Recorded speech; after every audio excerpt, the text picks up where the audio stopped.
Welcome back, everyone, to another Bible Weekly. It is a new year, and what a joy it is to be able to celebrate a new season, because a new year brings a new chapter, a new beginning for our lives. And so in the new year, we often celebrate by making new goals for the year ahead.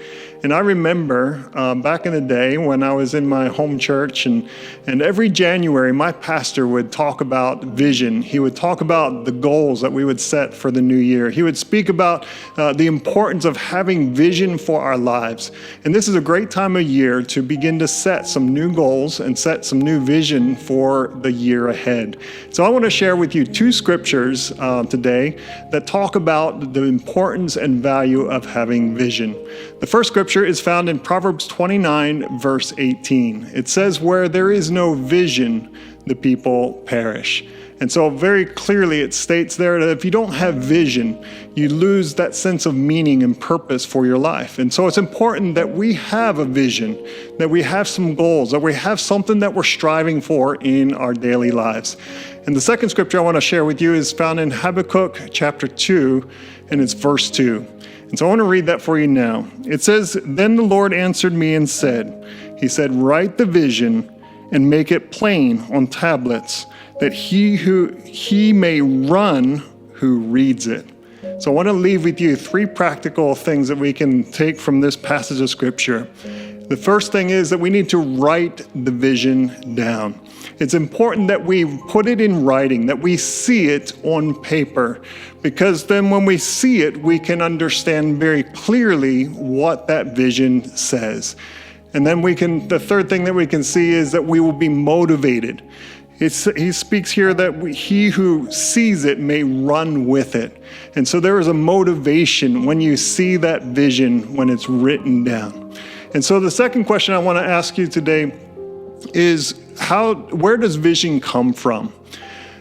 Many times we have vision that comes from our ideas, and many visions can come from many different sources. But I want to share with you from this book, from Habakkuk, where Habakkuk received his vision. And we have to go up to verse 1 to see where he found this vision. In verse 1, it says, "I will stand my watch, and I will set myself on the rampart, and watch to see what he will say to me." So Habakkuk, he received this vision from the Lord. And as we talk about setting vision or setting goals for our lives, we need to understand that we can receive vision from the Lord, because after all, the Lord has plans for our lives. He has plans to prosper us and not to harm us. We know those scriptures. But many times we kind of dream up with these ideas on what we can do in our lives. But we can take this encouragement from Habakkuk and receive the vision from the Lord. So how do we receive vision from God? I want to give you 3 steps that we can see in this passage. The first thing that we see that Habakkuk did, he said, "I will stand my watch." In other words, he took time to spend in the presence of the Lord. He took time to listen, to hear the voice of God. So he took time. The second thing that we see is he positioned himself. It says that he put himself on the rampart. What is the rampart? The rampart is a watchtower. A watchtower was in those old towns.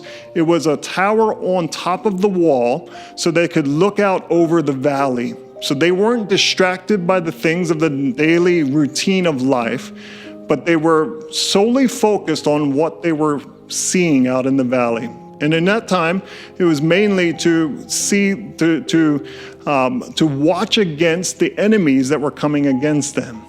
So he positioned himself where he could hear God. The second thing that he did, he listened to the voice of the Lord. And when God began to speak, he began to write it down. So 3 simple things. Take time. Position yourself where you can be undistracted by the things of this world, and listen for the voice of the Lord, and then write it down. And so I just wanted to leave this encouragement with you for the new year. And I hope that you have a blessed and a wonderful new year as we experience the goodness and the faithfulness of the Lord. God bless you, everyone. We'll see you on the next one.